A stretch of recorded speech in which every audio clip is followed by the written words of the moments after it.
Düşünsel altyapımızı güçlendiren, yeryüzündeki yaşamı daha doğru kavrayışlar ve kadim bilgilerle sağlamlaştıran, bize hayatı kolaylaştıran Ahir Zaman Bilgelerinin kitapları, önemli entelektüel etkilenmeler yaşamamızı sağlar ve bizi hayatta yeni işlevsel yolculuklara çıkartır. Bilge insanlar yaşamın acılarına sabretmeyi öğrenmiş, hayatın negatif yönlerine karşı yeterli, düştükten sonra yeniden kalkabilen, yaşamını düzene koymaya yetkinleşmiş, her türlü aldatıcı değerden, paradan, puldan, geçici maddiyatların köleliğinden sıyrılmış, erdemli eylemleriyle çevresine örnek olan yüksek nitelikli düşünür insanlardır. Hayatta bir söz söylerken çok dikkatli olmalıyız. Çünkü sözler insana şifa verebildiği gibi düşüncesiz de kullanıldığında onları çok yaralayıp incitebilir de. Bilimin henüz yanıtlayamadığı sorular üzerine çalışan bilim insanları dünyadaki yaşamın kaynağının hala utanç verici bir gizem olduğunu vurguluyorlar. Bu bilgi ancak aşkın güçlerle, teolojiyle, dinlerle açıklanabiliyor. Son yıllarda kaybettiğimiz psikiyatri profesörü Engin Geçtan'a göre insanlar yaşamın anlamsızlığını kabul etmektense bu ürkütücü gerçekle yüzleşmek yerine kendisine yabancılaşma pahasına geliştirdiği işlevsiz, yıkıcı, oyalayıcı tutum ve davranışları, faydasız alışkanlıkları, bağımlılıkları yeğleyip bunların içerisine sıkışıp kalmaktadırlar. İnsanoğlu gerçekten de anlamı olmadığı zannedilen bir dünyaya fırlatılmış bir varlıksa, yaşamdaki en büyük ödevlerimizden biri yaşamımızı destekleyecek kadar güçlü bir üst amaç, manevi amaç icat ederek buna hizmet etmektir. Örneğin toplumu, mağdurları düşünmek, korumaya muhtaç çocuklara kendini adamak, sokak hayvanlarını doyurmak, yardıma muhtaç insanları doyurmak, hastalarla ilgilenmek, mağdurları bulmak, ihtiyaçlarını karşılamak gibi insanı aşan üst amaçlar üzerinde koşmamız lazım. Varoluşçu yaklaşıma göre yaşamın önceden belirlenmiş bir anlamı yoktur ve ona bu anlamı yükleyecek olan insanın kendisidir. Bu gücüyle insan her zaman seçim yapma, kendini yeniden yaratma, geleceğini belirleme kapasitelerine sahip farklı bir üst canlıdır. Aslında Freud'un 1920'lerde geliştirdiği psikanaliz, son 200 yıllık dünyanın hakimi vahşi kapitalizm, din, ekonomi gibi üst yapı unsurlarının hepsi, siyaset gibi her şey modern birer oyun gerçeklikten başka bir şey değildir aslında. Asıl olan evrenin ve insanın bilincinin ne olduğu, ne anlama geldiği sorulardır. Ve ne yazık ki bilim, teknolojinin bugün geliştiği seviyede bile bizim için yaşamsal derecede önemli olan bu soruları, bilinç nedir, insanın bilinci nedir, insan nasıl düşünür, beyin nasıl oluştu diye bu tür soruları, yaşamın özünü yanıtlamayı halen tam olarak olanaklı kılmamaktadır. İnsan davranışları yaşamını sürdürme ve kendini gerçekleştirme eğiliminden kaynaklanır. Ve birey bozulmaya ve yok olmaya karşı direnir. Anlam bulmak, yaşama yerleşmek, mutlu olmak, huzur bulmak ister. Yaşam sahnesindeki oyunun belirlenmiş vaktinden önce sona ermemesi için insanoğlu tüm kalıtsal olanaklarını kullanabilme ve geliştirebilme yolunda çaba harcar. Ürettiği kitaplarla, sanatla, edebiyatla, yaptıklarıyla ölümsüzlüğe ulaşmaya çalışır. Bu çaba insanda hem bedensel hem de psikolojik düzeylerde birlikte görülür ve burada işte anahtar kavram homeostasis denilen Latince'de, yani duruş, denge durumudur. Yüzyıllardır insanın ana amacı insan mutluluğunu, özgürlüğü ve bunları geliştirmek olmuş. Bilim ve özellikle felsefe bu amaca hizmet eden en önemli alanlar ola gelmişlerdir. Çünkü felsefe özellikle dünya ve insanlık soruları üzerinde durarak metnin tamamını, resmin büyük bir yönünü görmeyi hedefler ve geleceği kurmada her zaman önemli bir rol oynar. Göz önünde olup biten, verili olan şeyleri, sürekli devam eden değişimleri daha iyi anlamamıza yardımcı olurken her zaman verili olanın ötesine yönelik merakını dile getirir. Görünenin arkasında ne var? Gerçek nedir? Yaşam nedir diye soruların yanıtlarını aramaya çalışır felsefe. Bundan dolayıdır ki mutsuzlukları aşmanın, eşitsizlikler ve adaletsizliklerle baş etmenin, yabancılaşmayı önleyebilmenin, yaşam doyumu yüksek bir biçimde insana yakışır bir yaşam sürebilmenin, insana saygı, sevgi ve hoşgörü üretmenin yolu felsefeden geçmektedir. Felsefeye doğayı, doğadaki kuralları, insan doğa ve insan çelişkilerini, somut olgulardan soyut kavramlara yönelmeyi ve üst düzeyde soyutlamalarda bulunmayı olanaklı kılması yönünde felsefenin ayrıca bir değeri vardır. Psikiyatri profesörü dostumuz Kemal Sayar, 2010 yılında yazdığı psikiyatrik kitabı Terapi'de bu konulara şöyle önermeler getiriyor. Hepimiz onaylanma gereksinimi duyuyoruz. Yaşamda ve gereksinimimiz olan anlam duygusunun bir kısmını da buradan devşiriyoruz. Anlam duygusu açısından benimle doğup benimle biten şey bana yetmiyor. Daha yüce bir şey olması lazım. Benim benliğimi aşan, yücelten bir şey, daha sağlam, kalıcı ve huzur verici bir şey olması lazım. Çünkü anlam ruhun yemeği gibi bir şeydir. Ve hepimiz bu yaşamda kendimize bir anlam arayan varlıklarız. İnsan anlam arayan bir canlıdır. Bizleri dünyada biricik kılan, diğer varlıklardan ayıran, yaşantımıza anlam katan ve anlam arayan varlıklar oluşumuzdur. Bulduğumuz anlamla dünyayı ışıklandırırız, aydınlatırız. Şanslıysak bu hayatı güzel bir şekilde yaşarız. Tanrı beni yaratmakla ne murad etmiş olabilir diye sormamız lazım. Bir başkasına derdimi anlatmak benim yükümü hafifletir. Tek başına birini içtenlikle sadece dinlemenin kendisi bile terapötik etkiler yaratan bir durumdur. Çünkü bu dünyada hepimiz işitilmek, duyulmak isteriz. Varlığımızın onaylanmasını, değer görmesini isteriz. Her şeyi yanlış yapmadığımı, sorunların benden kaynaklanmadığını, benim de yaşamda baş edemeyeceğim dertler olabileceğini birisinin bana söylemesi ve beni öylece kabul etmesi gerekir. Belki de insanoğlu bir yetimdir. Belki de sadece nefes alıp nefes vermek için buradayız. Ötekiyle birlikte burada ve şimdi acı çekebiliriz. Ona merhem olmakla kendim de şifa bulurum. Seni iyileştirmeye çabalarken ben de iyileşiyorum. Hepimizin varlığının kefaretini ödememiz gerekir. Varlık teyit edilmeden bir boşlukta, bir yursuzlukta kalıyorsa işte psikoterapi bu yersiz yursuzluğu iyileştirmeye çalışır. İnsanın o derin sorunlarını fark etmesi, varlığa sinmiş ıstırapla yüzleşebilmesi gerekir. Derman aradım derdime, derdim bana derman imiş. Yabancılaşma insana yaşamın tılsımını kaybettirir. Terapi bu tılsımı yeniden sağlamaya çalışan bir müdahaledir ve hayat mücadelesine devam etmeyi öğretme sürecidir. 22 Mayıs 2008'de Profesör Kemal Sayar dostumuzu müdürlük yaptığım Bahçelievler Atatürk Kız Yetiştirme Yurdu'na davet etmiştim. O gün yaklaşık 6 saat sohbet ettik ve kuruluştaki tüm personelimiz ve çocuklarımıza bir konferans, yaşamın anlamı konusunda bir seminer verdi. İnsanların sorunlarını çözme motivasyonu ve misyonunun çakıştığı iki profesyonel olarak bu karşılaşmadan sonra da 7 Haziran 2008 tarihinde Kemal Sayar'ın sunduğu TRT 2'deki İnsanlık Hali programına konuk oldum ve hep birlikte korumaya muhtaç çocuklar sorununu masaya ayrıntılı yatırıp tartıştık. Yine bir başka bilge insan, 20'den fazla kitabı olan psikiyatri profesörü dostumuz Ertuğrul Köroğlu'nun üzerinde ısrarla durduğu düşünsel duygulanıcı davranış terapisi çok güçlü felsefi temelleri olan ve yaşama bakış açısında yaşam felsefemizde köklü değişiklikler yaratma kapasitesi olan bir kuramsal çerçeve. Bu yaklaşımın sosyal medya uygulamalarında eklektik bir yaklaşım benimseyen, benim gibi bir akademisyen için çok yakın izleri olduğunu keşfettim. İnsanların duygularının en önemli belirleyicisi düşünceleridir. Yalın bir deyişle ne düşünüyorsak onu hissetmekteyiz.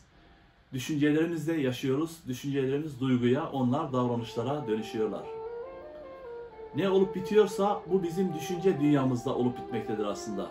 Dünya bir aynadır. Ne düşünüyorsak dışarıda da onu görür, onu yaşarız.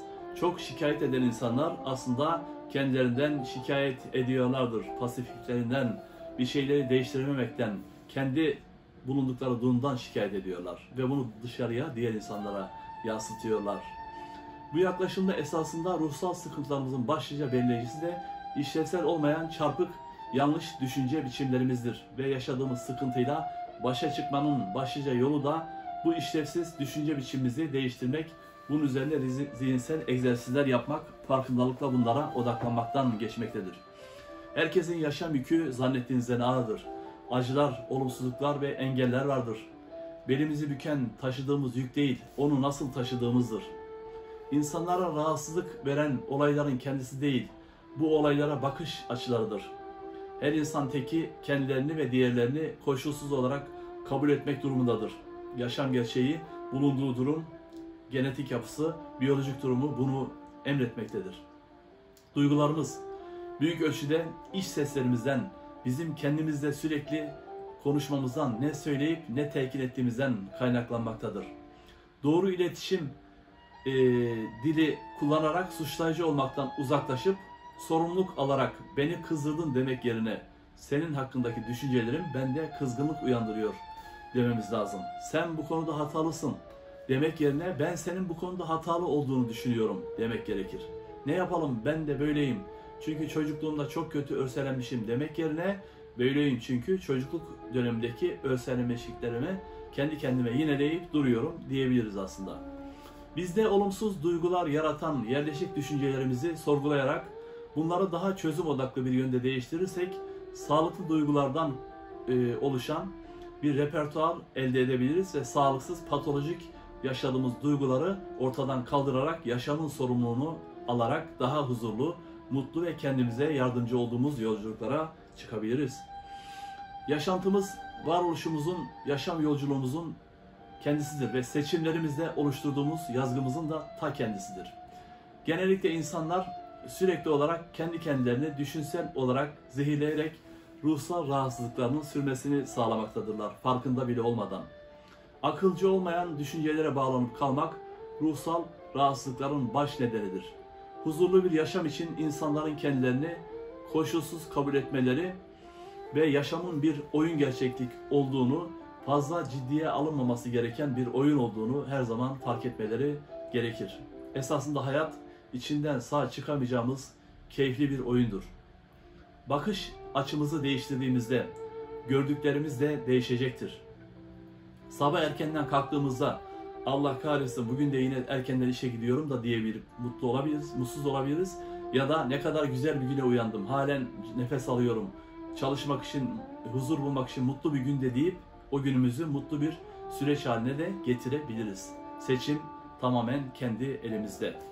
Bakış açımızı değiştirdiğimizde gördüklerimiz de değişecektir. Yaşam ve diğer insanlar bizim bir aynamızdır ve ne düşünüyorsak onları hisseder, onları yaşarız. Yaşamınızı kendiniz yazın. Bu anlayışları sürekli dinlememiz, uygulamamız gereken ne kadar derin felsefeler içerdiğini, etkileyici yaklaşımlar olduğunu fark edin. Yine bir başka psikiyatri profesörü dostumuz Nevzat Tarhan tüm kitaplarını zaman içerisinde hatmetmiştim.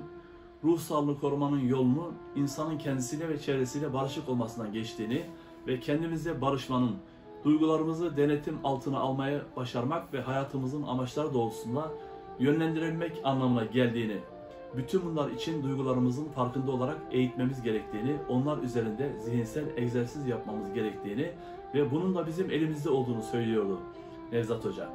Duyguların Dili kitabında insanoğlunun sahibi olduğu olumlu, olumsuz tüm duygular, sevgi, merhamet, güven, adalet, sabır, ümit, iyimserlik, merhamet, kıskançlık, nefret gibi esasında birer nükleer güç kaynağı gibi olan duygularımızın tüm yaşamımızı biz farkında bile olmadan fazlasıyla yönlendirip etkilediğini ve olumlu duyguları daha etkin kullanmanın yollarını öğrenerek olumsuz duygularla mücadele edebileceğimizi kitaplarında gösteriyordu.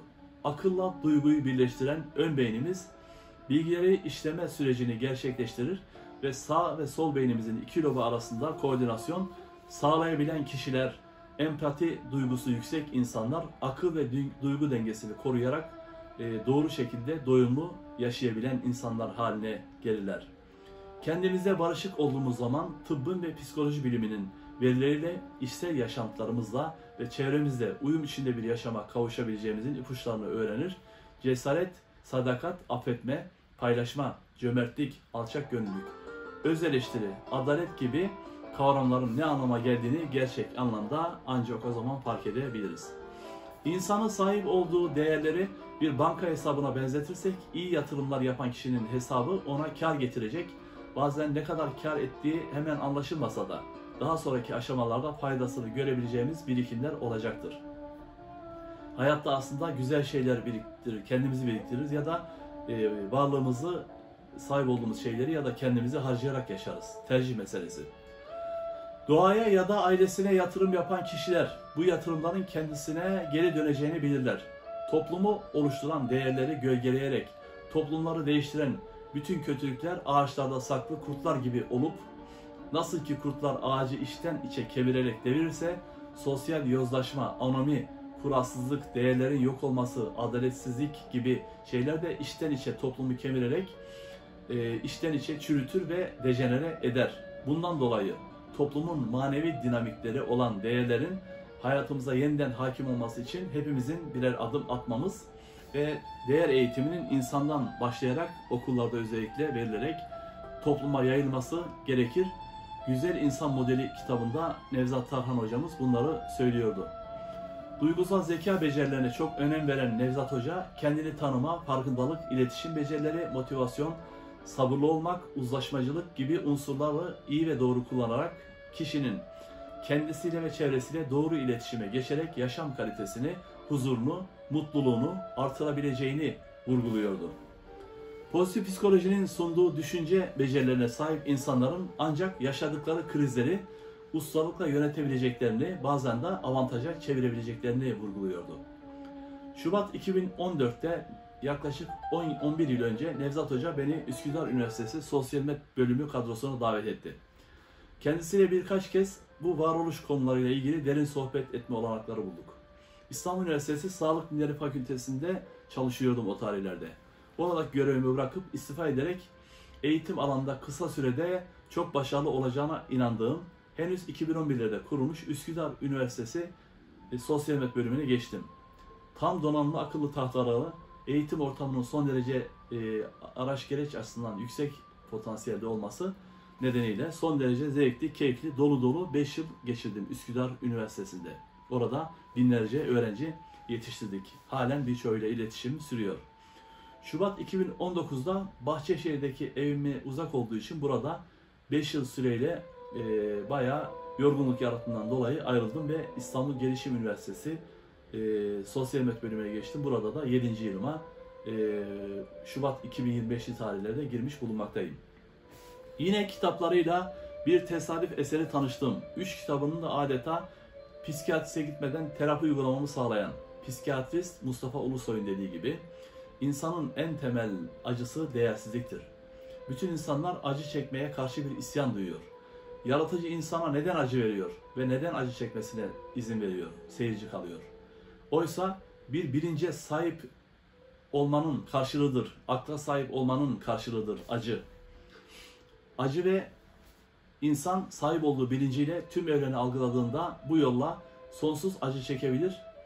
Rutin acılarına tahammül edemeyen haz bağımlısı insanlar en ufak bir acıdan tedirgin ve mutsuz olurlar. Ve acı, insan bilincinin bir tezahürü, insan yaşamının gölgesidir. Öyle ki insan ölene kadar kendisini takip edecek gölgesiyle, yani acılarla kavga etmemeyi öğrenmeli ve onlarla iyi geçinmeli, adeta bir misafir gibi onu ağırlayarak uğurlamalıdır.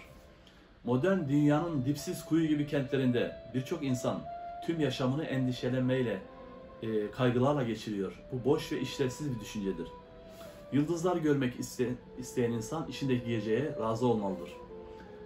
Psikiyatrist Mustafa Ulusoy kitaplarında yürüyerek zihnimi boşaltıyor, gerginlikten sıyrılıyorum, rahatlıyorum. Araba kullanmıyorum. Bağdat Caddesi'nden yürüyerek evime gidiyorum. Kainatla bütünlük içerisinde olmak çok rahatlatıcı bir duygu. Onun için mümkün olduğunca herhangi bir şehirde aynı gezegende yaşadığım duygusunu, evrenle bir olma duygusunu yakalamaya çalışıyorum. Her türlü hastalıktan, sıkıntıdan yürüyerek uzaklaşıyorum. Hayat bir yoldur ve yürüyüşe çıkabildiğim sürece hiçbir şeyden korkmuyorum. Hatta ölümden bile. Çünkü yürüyebildiğim sürece her şeyden yürüyerek uzaklaşabiliyorum. Ay, güneş ve gökyüzü bakışlarımı yeryüzünün acılarından kainatın sükunetine doğru çevirmeme yardımcı oluyor ve hayatı kolaylaştırıyorlar. Çok büyük acılar çektiğinizi düşündüğünüzde gökyüzüne bakın, bulutlara bakın, yağmura, rüzgara, güneşe bakın. Bu koskoca alemde sizin hükmünüz, sizin acılarınızın hükmüne tekrar düşünün.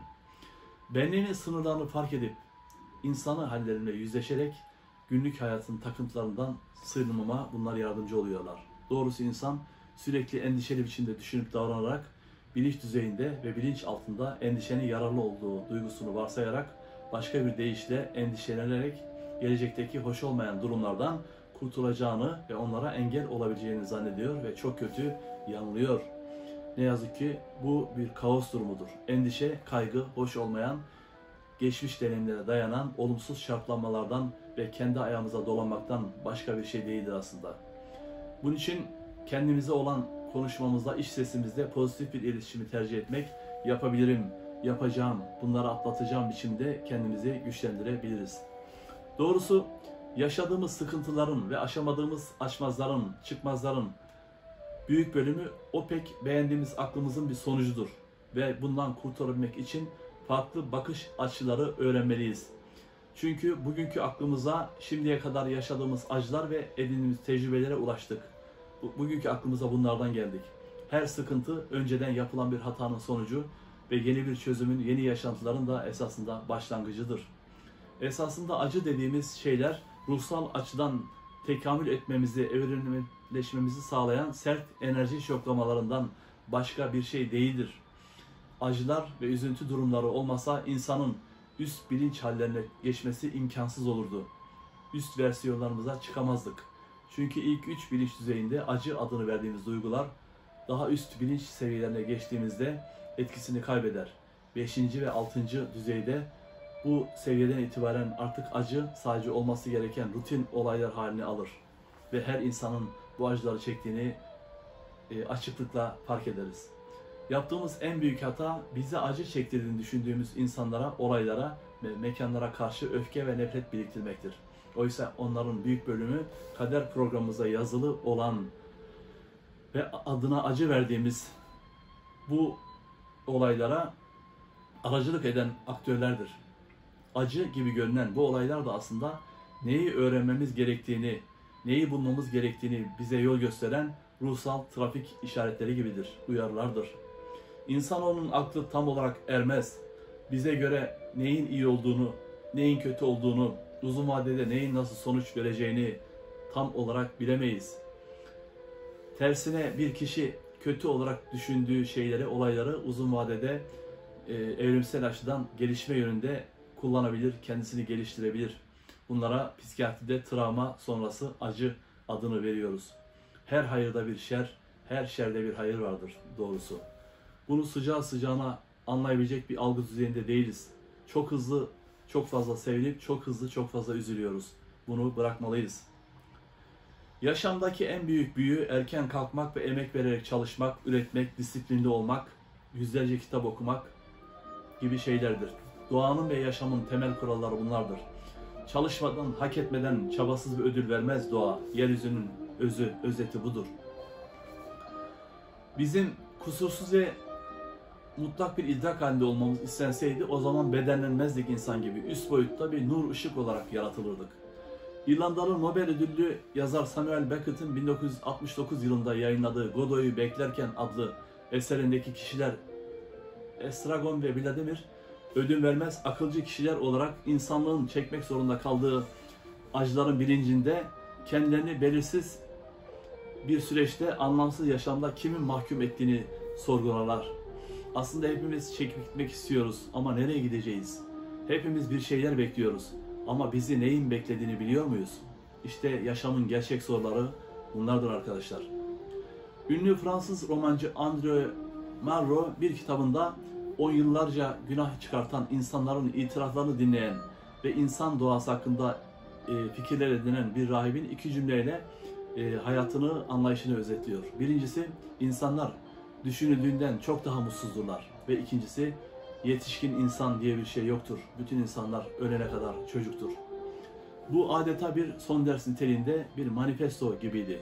8 milyar insan için arkadaşlar doğrusu yeryüzünün doğası çoğu zaman bir acılar denizinden başka bir şey değildir. Bu kavrayışı bilmek lazım. Aradaki mutluluk kırıntılarına da çok iyi sahip çıkmak ve bunlara değer vermek lazım.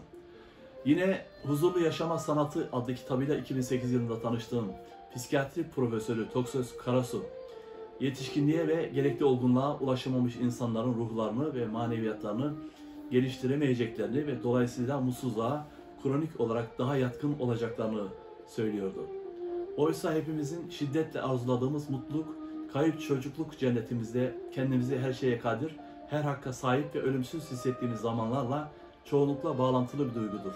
Ama yetişkinlikteki mutluluk gerçeklik karşılıklı ve kişinin ölümlü bir canlı olmasıyla bununla barışını gerektirmektedir. Yani çocukluktaki gibi her zaman mutlu olmamız mümkün değil. Hayatın özünde böyle bir şey yok.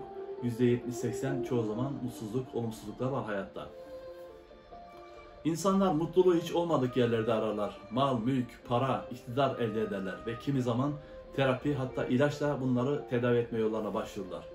Geçmişteki ve şimdiki çatışmalarını çözümlemeye, içgörü ve empati geliştirmeye, patolojik zincirlerini kırmaya, işlerindeki çocuğu bağırlarına basmaya ve dışlarındaki yetişkini yeniden şekillendirmeye çalışırlar.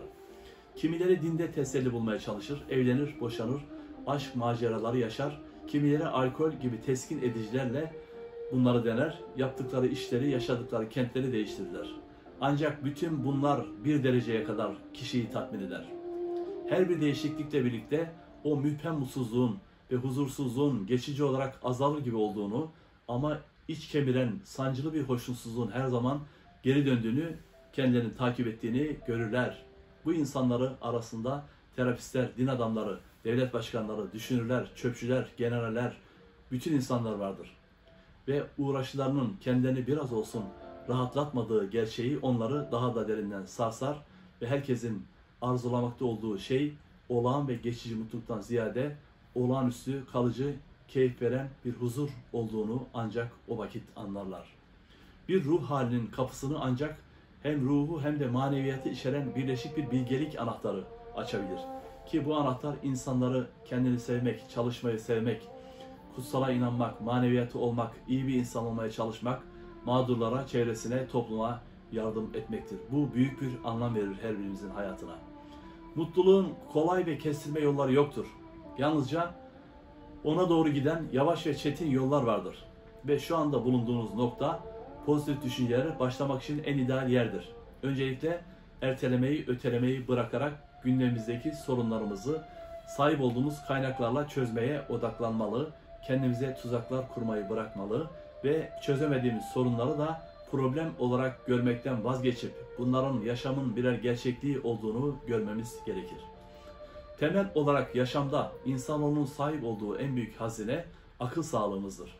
Ve bu durum makul bir bağımsızlık, kendine güven, kendini yönetme, yönlendirebilme, bir iş yapabilme, odaklanma, yaptığın işten sonuç alabilme yeteneği, sorumluluk almak, gerekeni yapmaya çalışmak, çaba göstermek, güvenilir olmak, dürüst olmak, pes etmemek, sabır göstermek, başkalarıyla ve kendinle geçinebilmek, çalışabilmek ve otorite altında kurallara göre zorluklara karşı dayanabilmek, arkadaşlık, sevgi, içtenlik, etkili iletişim kurmak gibi çok çeşitli yaşam becerilerini kapsamaktadır arkadaşlar.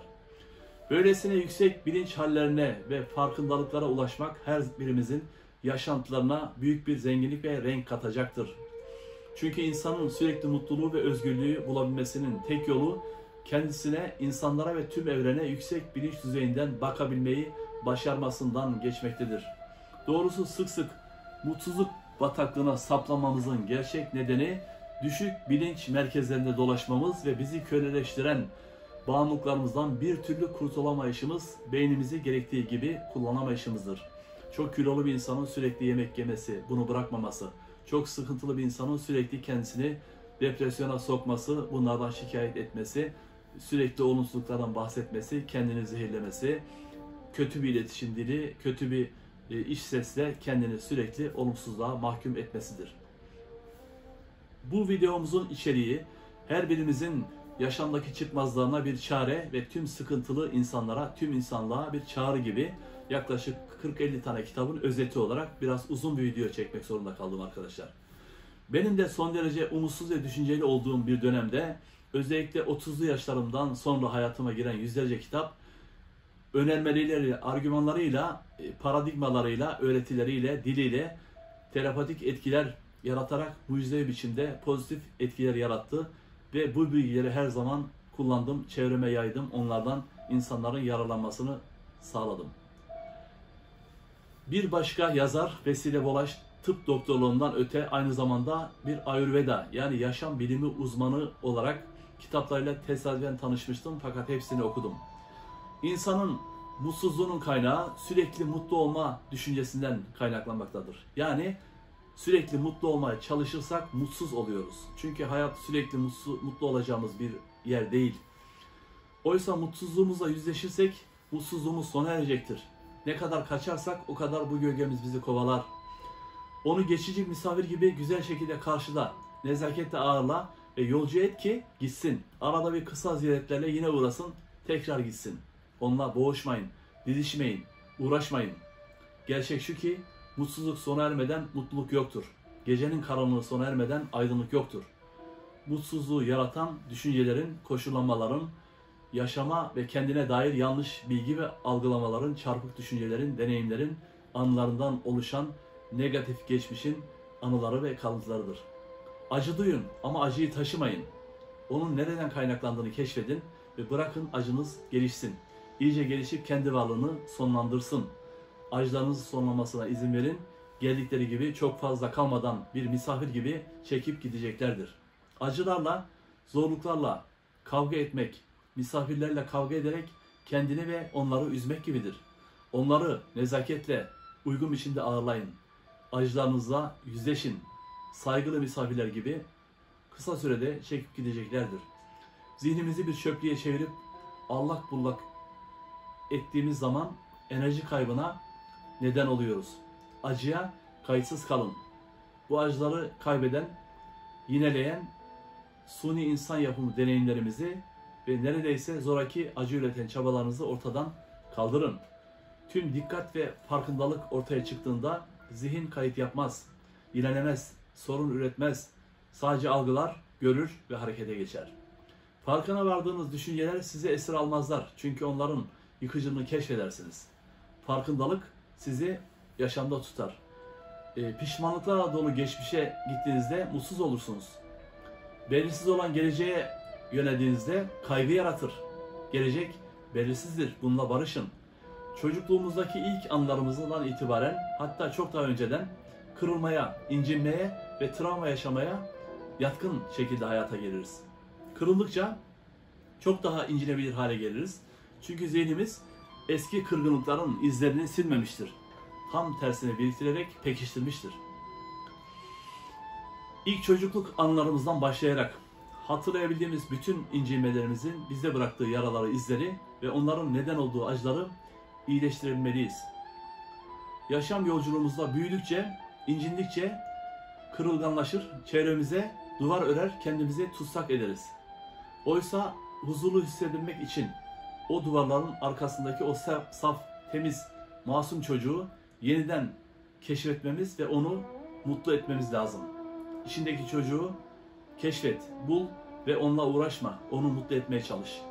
Bu senin kendi yazgın, kendi yaşantın. Bundan şikayetçi olmayı bırak. O masum ve günahsız çocuk hepimizin içinde ve bize küsmüş durumda. Kendi içindeki masum ve insan çocukla barış yapmayan ve onu keşfedemeyen kişiler asabi, huzursuz, mutsuz, dengesiz, şikayetçi insanlar olarak mutsuz, işlevsiz yaşam oyunlarını deneyimler ve her şeyi eziyet, yük gibi görerek kölelik gibi yaşarlar. İnsan her zaman hazlar peşinde koşan, acı çekmekten kaçan bir canlı olduğundan bu koşullanmalarla ikilemler, çatışmalar, huzursuzluklar içerisinde yaşamını geçirip gider bu insanlar. Mutsuz olurlar. Yaşamın tadını çıkaracak yerde kendileriyle savaşırlar. Konum, güç, mevki, ün, para, mal, mülk gibi hazlar vahşi kapitalist yaşamda günümüz insanının adeta ruhunu, bedenini esir almıştır. Onu köleleştirmiştir. Para, maddiyat bir amaç değildir, araçtır. Bunu insanlara unutturdular. Bu yüzden çok sayıda insan açgözlü, hırslı ve kıskanç. Başkalarıyla yarışarak önemli ve onaylanan biri olmak için ölesiye çırpınıp dururuz. Hatta bu yolda bazen insanlıktan dahi çıkar bazı insanlar. Bu çarpık zihniyet her birimizin zihnine çocukluğumuzda kazılmış ve toplumsal zihniyetimiz bu ilkeye göre şekillenmiştir. Hepimiz başarılı olmalıyız, mutlu olmalıyız, herkes tarafından parmakla göstermeliyiz, çok zengin olmalıyız. bunlar hepsi yanlış koşullanmalardır. Hepimiz insani bir dürüst yolculuk sürmeliyiz. İşin doğrusu budur. Gerisi tamamen teferruattır. Bu yüzden hepimiz önemli biri olmak için ölümüne uğraşıyoruz. Çünkü insan zihninin tamamı toplumsal kurallar, kuramlar, gelenekler, fikirler, ideallerle koşullanmıştır. Birey olmanın yolu bazı değerleri abartıp göklere çıkarmak, bazılarını ise bastırarak bilinçaltının derinliklerine itmektir. Oysa dünyada yaşayan herkes zihin olarak ortak insanlık bilincinden ayrı bir bilince sahip değildir. Bastırarak ya da abartarak oluşturduğumuz farklılıklar tamamen birer kurgudur, aldatmacadır hepsi de. Toplumun bizim zihnimize yüklediği birçoğu çarpık ve yanlış olan yüklerden ibarettir bunlar. Daha güzel, daha zengin, daha ünlü olabilirsiniz. Ancak bütün bunlar sizin acı çekmenizi hiçbir biçimde önleyemez. Siz, ben, diğerleri hepimiz birlikte acı çekeceğiz. Çünkü her zaman hayal kırıklığı, acı iç içedir. Kendi oluşturduğun toplumun kölesi olan insan ondan özgürleşebilmesi için dünyanın en zor yolculuğuna çıkması lazım. Yani haz temelli toplumun değer yargılarından uzaklaşıp kendi insani dürüst yolculuğuna, naif insan yolculuğuna çıkmayı başarması gerekir. Var olmanın, varlık halinin ve sadece yaşıyor olmanın sevincini, yaşamın bir oyun gerçeklik olduğunu çocukluğumuzda yitiririz. Büyüdükçe bunları kaybederiz. Bundan sonra zihnimiz programlanmış bir robot gibi çalışmaya başlar ve mevcut programlamanın dışına çıkamayız. Bize nasıl öğretildiyse öyle davranır, adeta mahkumlar gibi bir yaşam süreriz. Hissettiğin duygu nedir? İş sıkıntın mı, korku mu, öfke mi? Huzursuz ve mutsuz olmanın kaynağı nedir?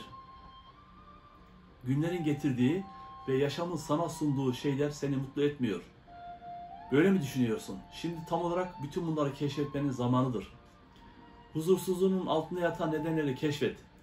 Çocukluğunu hatırla ve duygularını hisset. Çocukken kim seni üzerdi? Kimden korkardın? Kızgınlıklarını hatırla. Kime çok öfkelenirdin? Hangi olaylarda için içini yerdi? Baban, annen, deden, kardeşin, amcan, dayın, arkadaşların, komşuların çaresiz ve güçsüz biçimde kendini hissedip öfkelendiğinde çocukken ne yapardın? Peki anne baban öfkelenince ne yapıyorlardı? Sana nasıl ceza veriyorlardı? Hepsini gör. Kızgınlığını, korkularını, çaresizliklerini, öfkeni ve sıkıntını gör. Bunların hepsinin kaynağı aynıdır. Sevilmeme, onaylanmama, değersizlik, yetersizlik, hiçlik korkuları hepsi bir araya gelmişti. Bunlar hepsi birlikteydi ve sen o zaman çocuktun. Annen baban sana ceza verince seni sevmediklerini, onaylamadıklarını düşünüp kendini değersiz hissettin. En çaresiz hallerinle bunları duyumsadın. Oysa bu düşüncelerin doğru değildi.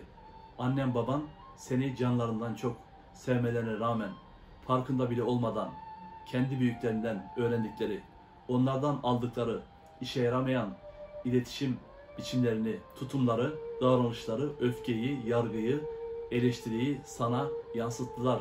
Öz saygını zedelediler. Bunları farkında bile olmadan yaptılar. Çocukken kendilerini yaşadıkları benzerini, aynı versiyonu sana bilmeden, hiç farkında olmadan yaşattılar. Seni çok sevdikleri için terbiye etmek istediler. Başarılı olmanı istediler. Başka bir yöntem bilmedikleri için bunu yaptılar. Sana bazen ceza bile verdiler. Sen onların seni sevmediğini sandın. Oysa bir kar tanesinin başka bir kar tanesine benzemediği bu alemde, yeryüzünde senin de bir eşin, benzerin yok. Senin ebeveynlerin de hayatlarında aradıkları ve özledikleri sevgiyi, ilgiyi belki hiç bulamadılar. Hiç onaylanmadılar belki. Sevgisiz büyütüldüler. Yaşama yerleşemediler. Hepimizin bunları ve gerçek sevgiyi, koşulsuz sevmeyi öğrenmemiz, bütün bunları bilmemiz gerekiyor. Anne babamızı suçlamayı bırakmamız gerekiyor. Evet, bu uzun videomuzun ikinci bölümünde daha çok bir psikiyatriste, bir psikoloğa, bir sosyal uzmanına gitmiş gibi